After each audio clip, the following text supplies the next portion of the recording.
नमस्कार। कार्यक्रम अर्थचक्रमा यहाँलाई हार्दिक स्वागत छ। म रञ्जन झा। दर्शकवृन्द, दिगो विकासका लागि कृषि क्षेत्रको भूमिका अत्यन्तै महत्त्वपूर्ण रहेको छ। सायद यही बुझेर होला सरकारले पनि जहिले पनि कृषि क्षेत्रलाई उच्च प्राथमिकतामा राखेको पाइन्छ। हरेक वर्ष कृषि क्रान्तिको घोषणा पनि गरिन्छ, तर यस क्षेत्रमा लागेका किसानहरूको अवस्था हेर्ने हो भने सधैँ पीडादायी नै छ। जसको पछिल्लो उदाहरण हामी हेर्न सक्छौँ।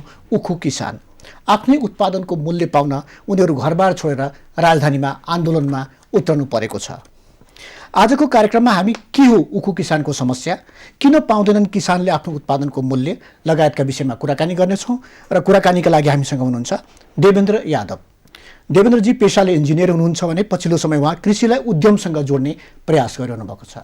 स्वागत छ देवेन्द्रजी कार्यक्रममा। धन्यवाद रञ्जनजी। देवेन्द्रजी, 4 वर्ष भयो होला सम्भवतः हजुर यही उखुकै समस्याले लिएर तपाईँहरू आन्दोलनमा गरिरहनु भएको थियो, धरनामा बस्नु भएको थियो, प्रदर्शन गरिरहनु भएको थियो। हजुर के भएको थियो त्यति बेला? हामी महोत्तरी जिल्लाका वासी छौँ र महोत्तरी जिल्लामा नेपालको एउटा ठुलो सुगर फ्याक्ट्री छ, चिनी मिल चाहिँ रामनगर गौशालामा, हाम्रो गाउँ नजिकै 5 किलोमिटरको एरियामा। त्यहाँ किसानहरूको अति नै पीडादायी अवस्था थियो। उखुको भुक्तानी नपाउने जुन सबभन्दा ठुलो समस्या हो। कुन चिनी मिल भन्नुभयो? Everest sugar mill. आजभन्दा 4 साल अगाडि हामी त्यही धरनामा बसेका थियौँ। त्यहाँका किसानहरूले भुक्तानी पाइरहेको थिएनौँ र हामी त्यहाँ धरनामा बसेका थियौँ किसानहरूसँग। हामी सबैजना किसानहरू बसेर मिलेर त्यहाँ धरनामा बसेका थियौँ। 6 बुँदे माग लिएर त्यहाँ बसेका थियौँ।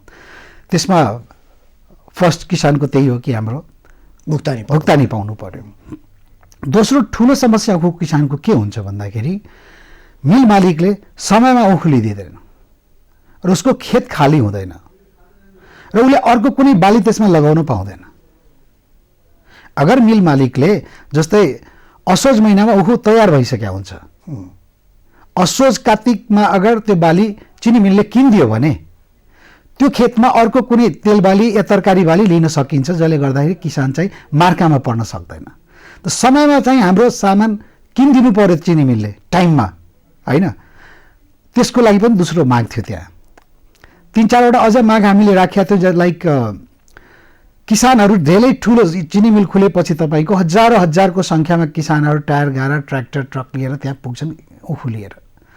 त्यहाँ न कुनै शौचालयको व्यवस्था थियो, न त त्यहाँ कहीँ सुत्ने व्यवस्था छ, न त्यहाँ कहीँ किसानले कहीँ आगो बालेर चुलो बालेर खाना बनाइहालोस् त्यसको व्यवस्था छ, न त्यहाँ खाने पानीको व्यवस्था छ।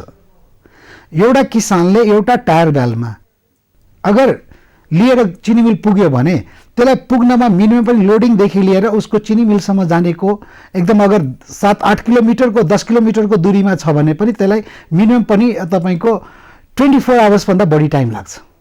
आफ्नो उत्पादनलाई मिलसम्म पुगाउनलाई 24 घन्टाभन्दा बढी टाइम लाग्छ, होइन? 24 घन्टा टाइम लगाएर त्यहाँ पुगेपछि नेक्स्ट उसलाई 24 आवर्स लाग्छ त्यसलाई चाहिँ मिलमा जोखाउन। 24 or 48 आवर्ससम्म तपाईँ भन्न सक्नुहुन्छ। लाइन हुन्छ, ठुलो लाइन हुन्छ, किलोमिटर।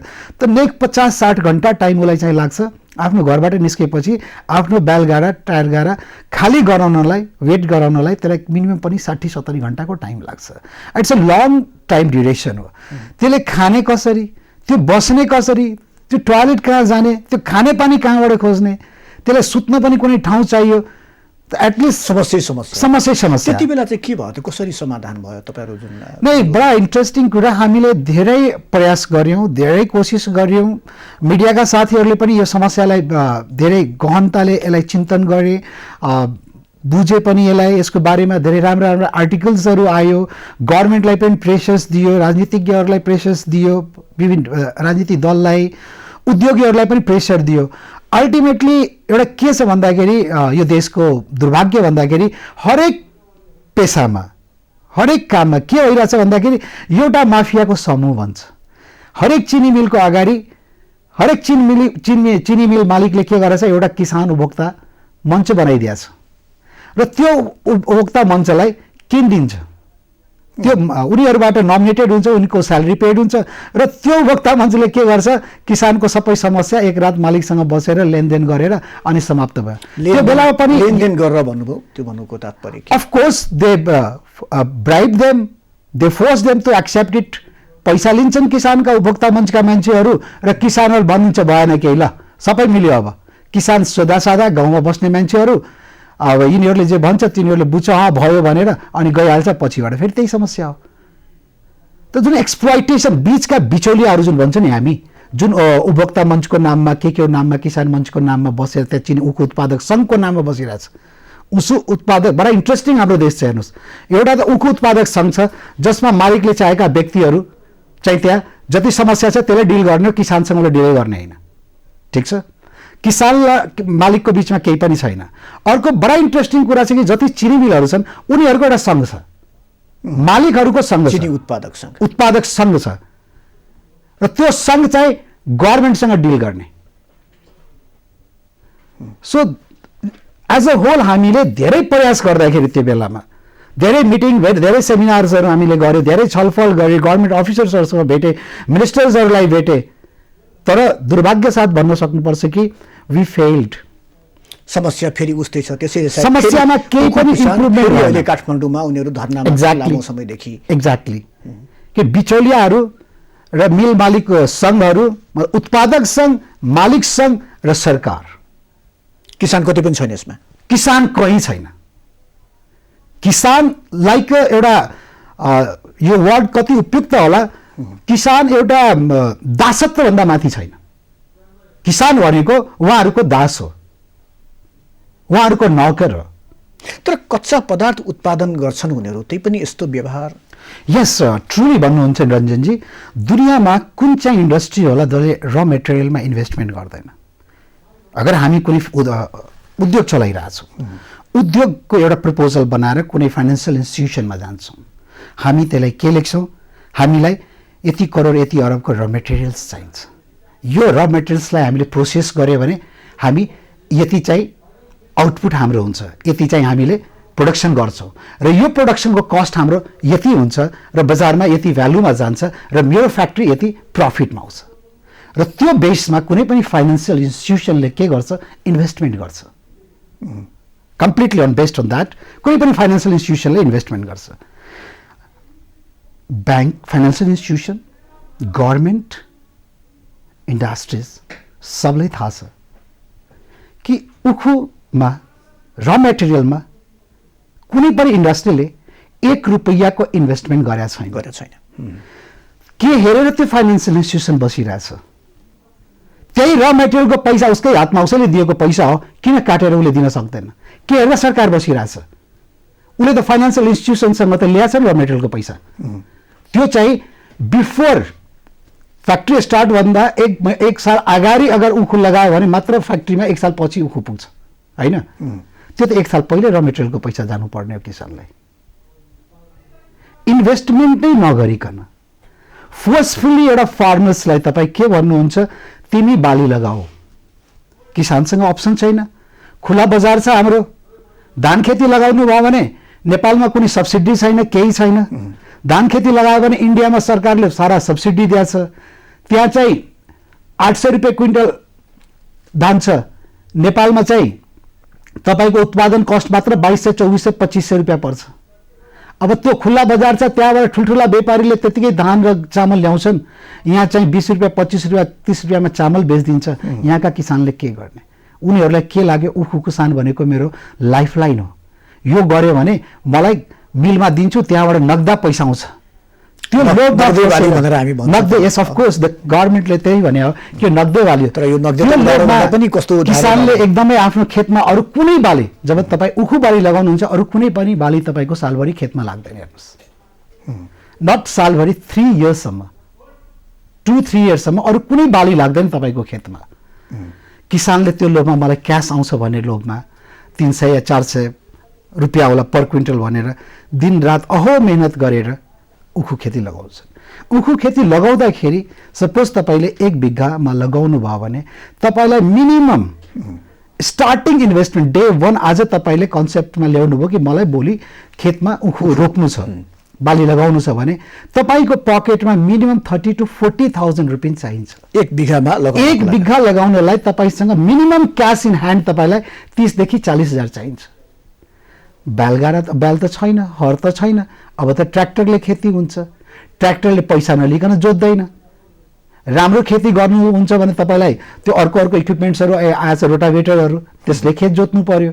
2000 भन्दा तल घन्टाको लिँदैन त रोटाभेटरले राम्रोसँग जोत्दिनलाई। त्यो पछि त्यो उखु एकदम लाइनले लगाउनु छ भने अर्को एउटा मेसिन लगाउनु पर्छ तपाईँलाई, जसले गर्दा तपाईँको बेड तयार होस्। सो अल टुगेदर तपाईँको 40,000 मिनिमम पनि तपाईँको इन्भेस्टमेन्ट बाली लगाउँदाखेरि हुन्छ एक बिघामा। त्यो पछि तपाईँलाई इरिगेसन चाहियो टाइम टाइममा, फर्टिलाइजर टाइम टाइममा दिनु पर्यो। त्यसपछि पनि इनकेस कुनै नेचुरल आपदा आयो भने त्यो पनि तपाईँले बिहोर्नु पर्यो। कहिलेकाहीँ कुनै किसिमको किराहरू आइदिन्छ जसले गर्दाखेरि तपाईँले लगाएको बाली एकैछिनमा सबखाप हुन्छ। त्यसको लागि अस्ति चाहियो, त्यसको लागि एक्सपर्ट्स चाहियो। न एक्सपर्ट भए पनि किसान अब कहीँबाट अब इन्डिया कतै गएर त्यसले के गर्छ, औषधि सस्ती लिएर आउँछ, कोसिस गर्छ बचाउनलाई।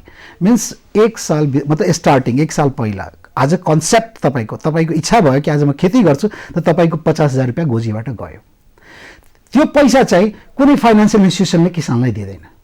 म एउटा फार्मर छु, मसँग 2 बिघा जग्गा छ, मलाई उखु खेती लगाउनु छ, म नेपालको कुनै पनि फाइनेन्सियल इन्स्टिट्युसनमा गएँ त्यसले मलाई पैसा दिँदैन। उसले के भन्छ, तपाईँको कम्पनी छ? म भन्छु छैन हजुर। तपाईँको प्यान नम्बर छ? छैन हजुर। तपाईँले ट्याक्स तिर्नु भएको छ? छैन हजुर। तपाईँ जानुहोस्, तपाईँले कुनै किसिमको सहुलियत पाउनुहुन्न।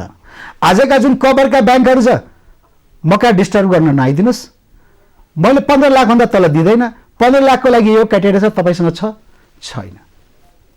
गभर्मेन्टले भन्छ कि होइन म कृषि क्षेत्रमा फाइनेन्सियल इन्स्टिट्युसनलाई भन्दैछु 25% लगानी गर, तर किसानले त्यसको 1% पनि पाएको छैन। आज कि उद्योगी किसान के भन्छ खेती कृषि उद्योगी को बन्दैछन्? यहाँका बिग कर्पोरेट हाउसहरू, यु नेम एनी हाउस, नेपालको कुनै पनि बिग कर्पोरेट हाउसको नाम लिनुहोस्, कृषिको सारा सब्सिडी लोन उहाँहरूलाई गइरहेछ। उहाँहरू कृषि उद्यमी भन्छ। किसानले नपाइकन ठुला उत्पादकले घराना त्यो पैसा गभर्मेन्टको जुन सब्सिडी रेटको ब्याज छ त्यो कसले पाइरहेछ? घरानाहरूले। त्यो किसानलाई कुनै पनि फाइनेन्सियल इन्स्टिट्युसनले हेरिरहेको छैन। अब त्यो किसान के गर्छ, गाउँमा यसो यताउतिबाट मागचाङ गरेर 36%, 50%, 36% त मिनिमम ब्याज भयो, म्याक्सिमम 60% सम्म एनुअल इन्ट्रेस्टमा उसले पैसा उठाउँछ। हेर्नुहोस्, ऋण उठायो 50,000 मानुस एट द मोमेन्ट उसले 1 बिघा खेती गरेछ उठायो, 50,000 उसले ऋण काट्यो, ब्याज त्यहीँबाट सुरु भयो उसको 36% को। ठिक छ, उखु उसले लगायो।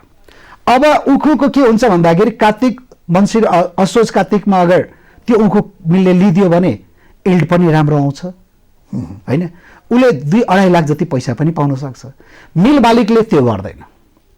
मिल मालिकले के गर्छ, जब फागुन चैत वैशाख भएपछि फागुन पछि उखु काट्न सुरु लगाउँछ। र यो ढिलाइ किन गरिन्छ?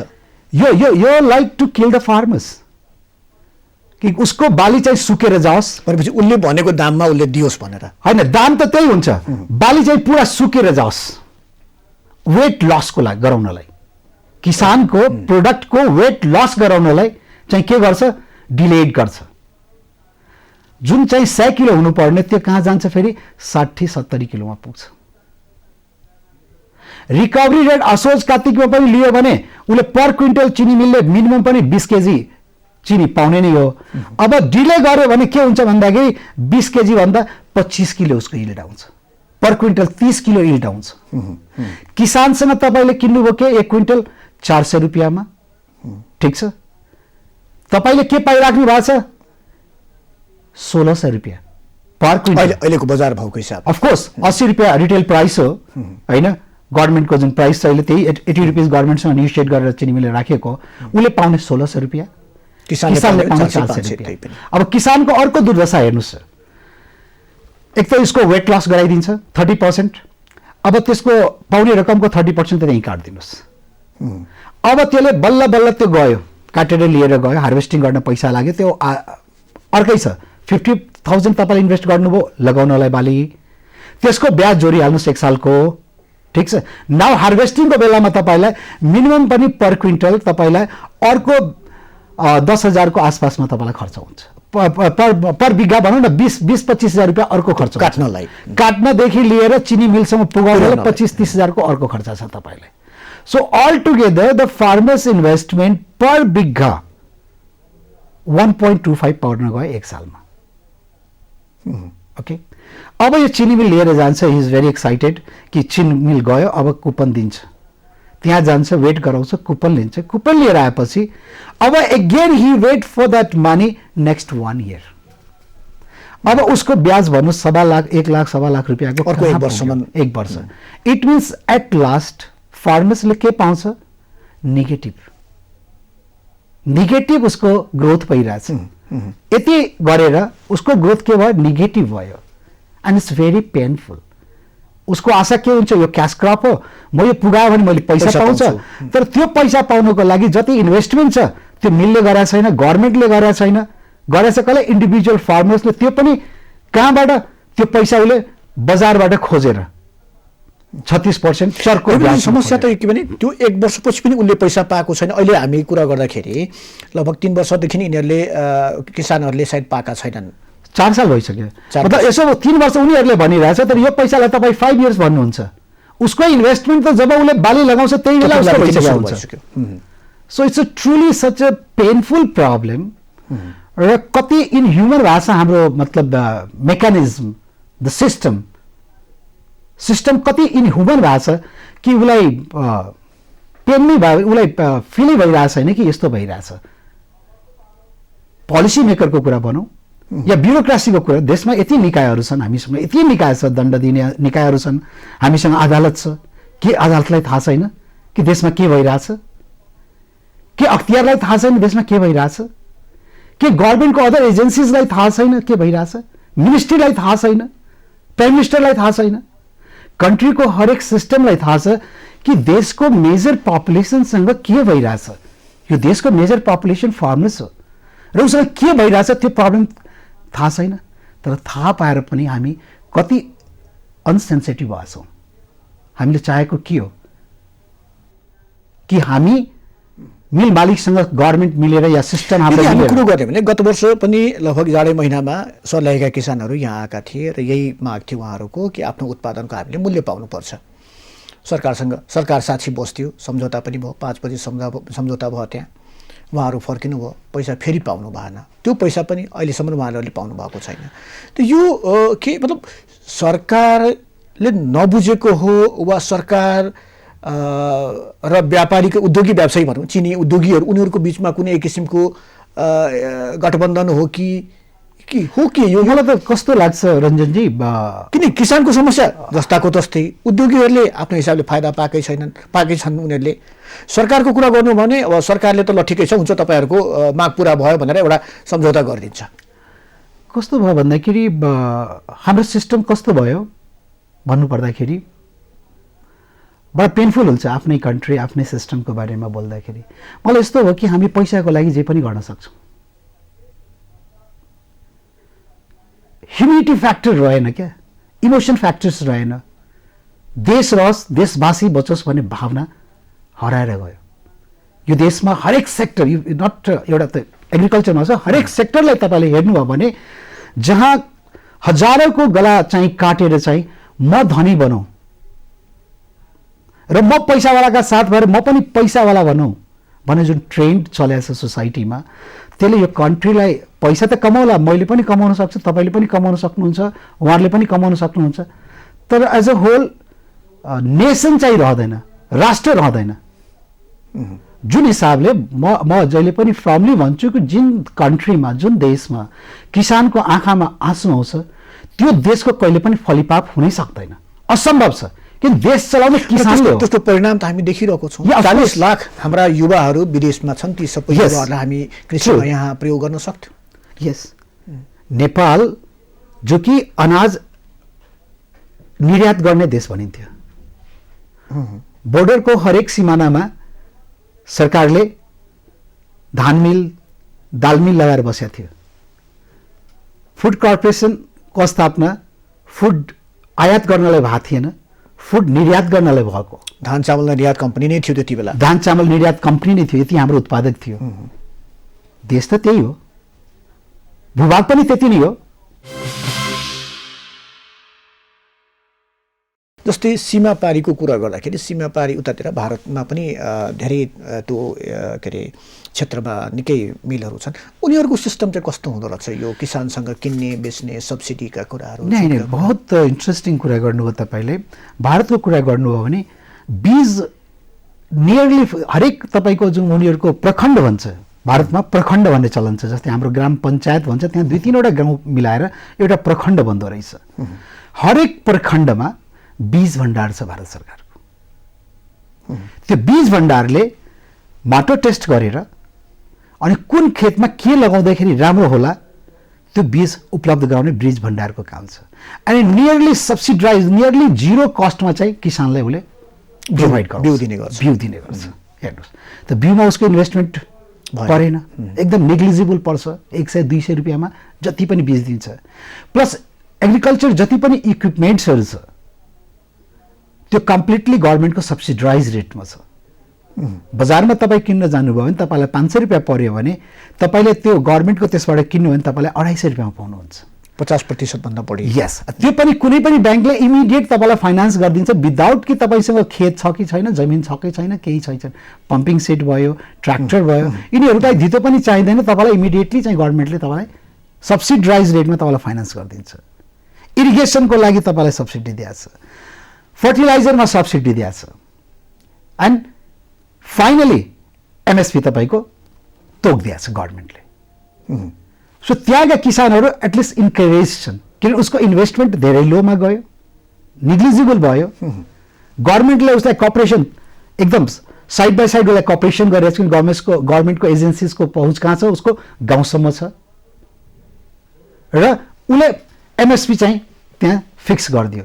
एमएसपी फिक्स गरेपछि किसानलाई ग्यारेन्टेड भयो गभर्मेन्टबाट कि द्याट पैसा ही विल गेट। उखुको पनि यस्तै छ त्यहाँ। उखुकै म कुरा गरिरहेको छु त्यहाँ, र जेनरली त्यहाँ जस्तै तपाईँ बिहारहरूमा, युपीहरूमा त यो सिस्टम छ होइन।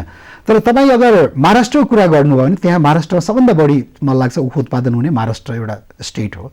महाराष्ट्र म्याक्सिमम कोअपरेटिभको अन्डरमा सुगर इन्डस्ट्री छन्। त्यहाँ चाहिँ किसानहरू मिलेर कोअपरेटिभ खोलेका छन् र त्यो कोअपरेटिभको लागि उनीहरू काम गर्छन्। सो द बायर पनि उनीहरू नै भयो, सेलर पनि उनीहरू नै भयो। सो आजको दिनमा उखुको सबभन्दा सक्सेसफुल इक्जाम्पल तपाईँ कहाँ पाउनुहुन्छ भने महाराष्ट्रमा पाउनुहुन्छ। र धेरै किसिमको जस्तै प्याजकै खेतीको कुरा गर्नुभयो भने महाराष्ट्र सफल छ बिकज उनीहरू कोअपरेटिभ खेती गरिरहेछन्। र कोअपरेटिभ्सहरूले जस्तै हामी कहाँ पहिला साझा संस्था भन्थ्यो, त साझा संस्था हुँदाखेरि के थियो भन्दाखेरि गाउँमा हुन्थ्यो एउटा साझा संस्था, अनि गाउँमा त्यो खाद समयमा दिने होइन, बिउ समयमा ल्याइदिने, र किसानहरू त्योसँग जोइन थियो, र उसले किसानलाई चिन्थ्यो, किसानले उसलाई चिन्थ्यो, दुईटैको बिचमा लेनदेन हुन्थ्यो, आरामसँग चल्थ्यो। आज त्यो सब सिस्टम हामीले भत्काइसकेका छौँ। र आज यहाँ पर एमएसपी भने अब गभर्मेन्टले, अब किसान मिल मालिकले र त्यो सङ्घले र गभर्मेन्टले मिलेर एउटा प्राइस तय गरिदिन्छ। उसले यो पनि हेर्दैन कि किसानले के पाइरहेछ। अहिलेको जुन हामी नेपालमा समस्या छ, खास गरी उखुकै कुरा गरौँ, चाहे त्यो सर्लाहीको कुरा होस्, चाहे त्यो महोत्तरीको कुरा होस्, वा नवलपरासीको कुरा होस्, खास गडबडी कुन ठाउँबाट भएको? जस्तै 3टा पक्ष हामी एउटा कुरो गरौँ। एउटा सरकार किनभने सरकार अभिभावक हो नि त, दोस्रो उद्योगीहरू, मिल चिनी मिल सञ्चालक, र तेस्रो पार्टी हामी कुरा गऱ्यौँ भने किसानको कुरा गरौँ। कुन ठाउँमा गडबडी, कुन ठाउँमा भइरहेछ, कुन ठाउँबाट गडबडी भइरहेछ? हेर्नु, देशले जब यसलाई राष्ट्रिय बाली, नगदे बाली भनेर घोषणा गरिसक्यो होइन, त यो त कम्प्लिटली देशको पोलिसी मेकरको दायित्व हो कि म किसानलाई कसरी यसमा ल्याउँ, र ल्याउनु भयो भने त्यो किसानलाई सेफगार्ड गर्न त पोलिसी गभर्मेन्टले ल्याउने हो नि, मिल मालिकले त ल्याउँदैन, ल्याउने त गभर्मेन्टले हो। सो गभर्मेन्टले आफ्नो पोलिसीमा त्यस्तो किसिमको कुरा ल्याउनु पर्ने हो। किन इन्डस्ट्री छ, तपाईँलाई उखु गर्न लगाउनु छ किसानलाई भने तपाईँले उसले खेती गर्दाखेरि यति इन्भेस्टमेन्ट गर्नुहोस्, त्यो त गभर्मेन्टको पोलिसीमा हुनु पर्यो। खेतीमा क्रपको इन्सुरेन्ससम्म छैन, थाहा छ तपाईँलाई? बडा इन्ट्रेस्टिङ कुरो नेपालको उखुको इन्सुरेन्स पनि छैन। तपाईँले सुन्नुभयो होला, बिचबिचमा तपाईँहरूले पनि न्युज चलाउनु भयो होला कि एउटा किरा आयो, साङ्लो किरा के किरा आयो, उखुको पुरै पात खाइदियो। त्यो हरेक 2 सालमा 3 सालमा त्यस्तो भएर पुरै पात खाइदिन्छ, उखु पुरा मतलब डडलो लागे जस्तो हुन्छ, केही पनि हुँदैन। त्यो चिनी मिलले पनि भन्छ म लिन्न यो उखु, इन्सुरेन्स छैन त्यसको। मतलब फार्मर भनेको नेपालको सिटिजन हो। त्यो फार्मरको इन्ट्रेस्टलाई प्रोटेक्ट गर्ने कसले हो? नेपाल सरकारले हो। किन उसले त भोलिको दिनमा फार्मिङ गरेन भने त्यो त सरकारमाथि गाह्रो हुन्छ कि त उसलाई सरकारले इम्प्लोइमेन्ट दिन सक्नु पर्यो। कृषकले खेती छोडिदियो भने सरकारले कतिलाई इम्प्लोइमेन्ट दिन्छ? या त हामीले मिल मालिकलाई जग्गा सुम्पिदिउँ र सबैलाई दुवै कतार मलेसिया पठाइदिउँ। अनदर अप्सन छ हामीसँग, नभएको होइन कि सबको जति जग्गा जति चाहिँ मिल मालिकहरूलाई दिइदिउँ, युवाहरूलाई सब कतार सब युवादेखि सबै किसानको फ्यामिली पठाइदिउँ। त्यसैमा त हामी लागिरहेको छैनौँ। अफकोर्स भइरहेको कन्ट्रीमा त्यही हो। मैले भने सरकारले भन्छ फाइनेन्सियल इन्स्टिट्युसनलाई 25% तपाईँ कहाँ इन्भेस्ट गर्नुहोस्, एग्रिकल्चर सेक्टरमा एकदम प्रायोरिटीमा छ यो। तर मलाई भन्नुहोस् हरेक नीति कार्यक्रममा कृषि क्रान्तिका कुरा 5% सब्सिडाइज ब्याजमा किसानले पैसा पाउने व्यवस्था सरकारले गरेछ। तर त्यो पैसा चाहिँ किसानले पाइरहेछ? गभर्मेन्टको मोनिटरिङ एजेन्सीले कतिको हेर्न गएको छ? हामीसँग कृषि मन्त्रालय छ, हामीसँग अर्थ मन्त्रालय छ, राष्ट्र ब्याङ्क छ। हामी हेर्न गएको छौँ कि इन्डिभिजुअल मार्जिनल फार्मर्सले त्यसको बेनिफिट पाएछ कि छैन? नो। कुनै फाइनेन्सियल इन्स्टिट्युसनले त्यसको जग्गामा बाटो छैन, खेत छ 2 बिघा 3 बिघा, भन्छ भैया तेरो खेतमा बाटो छैन म पैसा दिँदैन। क्लियर, बाटो छैन पैसा दिन्न। तपाईँको कम्पनी छैन, तपाईँ इन्डिभिजुअललाई म पैसा दिन सक्दिनँ। म कबरको ब्याङ्कमा म 15 लाखभन्दा बढी लगानी गर्दै, किसानलाई चाहिएको 2 लाख हो, 4 लाख हो, 5 लाख हो। त्यसलाई 15 लाख चाहिएको छैन खेती गर्नलाई। उसलाई 2 लाख 4 लाख भयो भने ऊ चाहिँ 2 बिघा 4 बिघा खेती गर्न सक्छ, 5 बिघा खेती गर्न सक्छ। सामान्यतः हाम्रो नेपालको किसानको अवस्था पनि त्यस्तो छ, टुक्रे जग्गाहरू छन् त। सो यो जुन माइक्रो फाइनेन्सको कुरा छ त्यो चाहिँ ए क्लासको ब्याङ्कहरूले गर्न चाहँदैन। हियर चाहिएको के हो भन्दाखेरि माइक्रो फाइनेन्सको आवश्यकता छ। माइक्रो फाइनेन्स माइक्रो लेभलमा मलाई 10 कट्ठामा तरकारी खेती गर्नु छ, मलाई त 10 कट्ठाको लागि पैसा चाहिएको छ। कुनै पनि financial institution or the government कसैले यो नर्म्सै बनाएको छैन। त्यसलाई कसरी बेनिफिट गर्ने हो, यो पैसा कसरी किसानको घरमा पुग्छ र त्यो किसानको त्यो बाली कसरी बजारमा पुग्छ, कुनै नर्म्सै छैन, केही छैन। देवेन्द्रजी, पछिल्लो समय यदि हामी नेपालकै कृषि क्षेत्रको कुरा गर्दाखेरि बडा ठुल्ठुला औद्योगिक व्यापारी घरानाहरू कृषि क्षेत्रमा लगानी गरिरहेका छन्। अहिले एक हिसाबले त यो ठिकै पनि होला, यसले के गर्छ? नेपालको कृषिले चाहिँ कहाँ पुर्याउँछ? होइन, यो त धेरै राम्रो हो सर, धेरै राम्रो हो। मैले भने तपाईँलाई एयरलाइन्स छोडेर मान्छे कहाँ छन्? खेतीमा छन्। बिग इन्डस्ट्रिज हाउसिङका मालिकहरू कहाँ गइरहेछन्? खेतीमा गइरहेछन्। त ठिक छ नि, देशभरिको जग्गा उहाँहरूको नाममा गरिदिउँ र देशको किसानलाई या देशको वासीलाई विदेश पठाइदिउँ, कुनै अरू देशको नागरिक बनाइदिउँ। The best solution. र नेपाल चाहिँ एकदम समृद्ध देश हुनेछ सर। पठाइदिउँ यिनलाई कहीँ। यसै पनि डिबी भिजा के भिजा हामी खोलि नै रहेछौँ।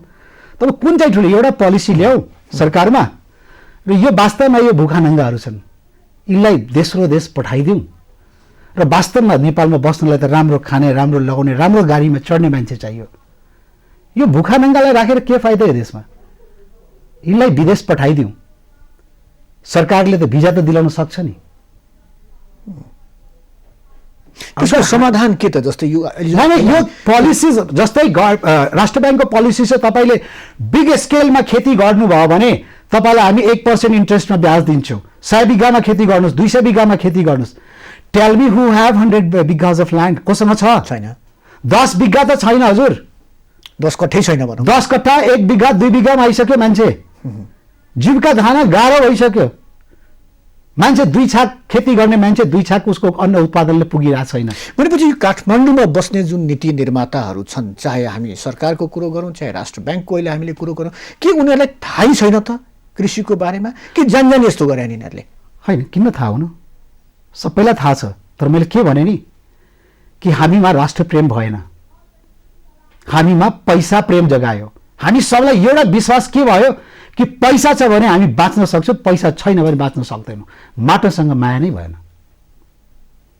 म बाँचु, मेरा देशका मसँग मेरो अझ मान्छेहरू बाँचुन्, उनीहरूको पनि प्रोस्पेरिटी होस्, उनीहरू पनि राम्रो खाना लगाउन सकोस्, उनीहरू पनि बाँच्न सक्यो। हाम्रो फिलिङ हराएर गयो। हामी इनह्युमन भएको छौँ क्या। संवेदनशीलता हामीमा खत्तम भइसकेको छ। हामी पैसामा आफ्नो इमान धर्म सबै बेचिसकेका छौँ। यो देशमा आज सबै जे पनि भइरहेछ म हेर्छु सिर्फ पैसाको लागि। इमोसन जुन नेपालले भन्थ्यो नि, ओ यो त बहुत वीर बहादुरहरूको कन्ट्री हो, अरे यो त इमान्दारहरूको कन्ट्री हो, अरे यहाँका मान्छेहरू त बहुत मायालु हुन्छन्, बहुत दयालु हुन्छन्, केही नहुँदा पनि पहाडमा जानुहोस् या तराईमा जानुहोस्, जहाँ जानुहोस् तपाईँलाई 5 दिन 10 दिन राखेर आफ्नो घरमा खुवाउँथ्यो, बाटोसम्म गन्तव्यसम्म पुगाउँथ्यो। आज त्यस ठाउँका मान्छेहरू एक वक्तको रोटीको लागि सहर सहर डुलिरहेछन्। जो कहिले पनि सहरमा आउँदैन थिएन तिनीहरू आज रोजगारीको सहर विदेश कहाँ कहाँ पलायन भइरहेछन्। त यसले के देखाउँछ भन्दाखेरि कहीँ न कहीँ there is a big gap between the policy र पिपल। देशको जनता र त्यो जनताको लागि जुन हामीले ड्राफ्ट गरेको पोलिसी हो त्यसको बीचको खाडल चाहिँ धेरै ठुलो भइसक्यो र यो खाडल बढ्दै गयो भने कन्ट्री धेरै ठुलो एक्सिडेन्टमा जान्छ, दुर्घटना हुन्छ। आज तपाईँ कुनै पनि एउटा भनिदिनुहोस्, नारा लगाइदिनुहोस्, देशभरिको मान्छे त्यसको पछाडि लाग्छ। बिकज ऊ 2 वक्तको रोटीको चाहना हेरिरहेछ कि मेरो घरमा मेरो बच्चालाई म कसरी अलिकति 2 वक्त नारा लगायो भने उसले केही पाउला। मतलब यो हालत भएछ। उसले त्यो नपाए पनि उसको के हुन्छ, आशा पराउँछ कि सायद यो आयो भने मलाई केही गर्देला कि, यो आयो भने मलाई केही गर्देला कि। त्यो बेचारा दिन रात जसको लागि भए पनि अहिले फेरि हुनुहुन्छ, फेरि सडकमा मान्छे उठिरहेछ। किन? कि सायद उसले त गरेन, यसले आएर गर्छ कि, यसले त गर्न सायद यसले आएर गर्छ कि। सो एभ्री तपाईँ रेभोल्युसन्स नेपालको हेर्नुहोस्, त्यो पोलिटिकल खास त कहीँ न कहीँ राजनीतिबाटै जुड्छ कुराहरू। राजनीतिज्ञहरूले आफ्नो एउटा कुरा लिएर समाजमा जान्छन्, हजारौँ हजार मान्छेको हत्या हुन्छ, हजारौँ मान्छे घाइते हुन्छन्, मर्छन्। बेचारा जनता उसको पछाडि लाग्छ, ओहो यो आयो भने मलाई त धेरै राम्रो होला। तर सत्तामा गएपछि उसलाई के थाहा कि पार्टीको नाम चाहे मान्छेको नाम जेसुकै भए पनि प्रवृत्ति त त्यही हो, नियति त्यही हो, ब्युरोक्रेसीमा पनि त्यही छ। व्यक्ति जो जास् न त्यसको नाम जे भए पनि पोलिसी त त्यही आउने हो। जसले गर्दाखेरि नेपाली आजसम्म चाहिँ तपाईँको उसले पाउने कुरा पाउन सकेको छैन। दुर्भाग्य यो देशको। हामी कार्यक्रमको अन्तिममा पनि आइसकेका छौँ। वास्तवमा के अरे चिनीकै कुरा गर्दाखेरि वार्षिक माग नेपालमा 250,000 मेट्रिक टनको रहेछ र हाम्रो उत्पादन भनेको 56,000 मेट्रिक टन भनेपछि अझै पनि बढाउने पर्याप्त सम्भावना छ यदि हामीले गर्न सक्यौँ भने। तर जुन अहिले देखिएको छ यो उखु किसानकै समस्या हेरेर या अन्य पनि कुनै किसानको कुरा गरौँ, कृषिबाट नै उनीहरू विमुख भइरहेका छन् अहिले यो सबै समस्याले गर्दाखेरि। वास्तवमा उखु किसान मात्रै नभएर यो समग्र किसानकै समस्या भनौँ न, यो समाधानको लागि गर्नु चाहिँ के पर्ला, सरकारले के गर्नु पर्ला र यसमा उद्योगीहरूको के गर्नु पर्ला? होइन, यो के छ भन्दाखेरि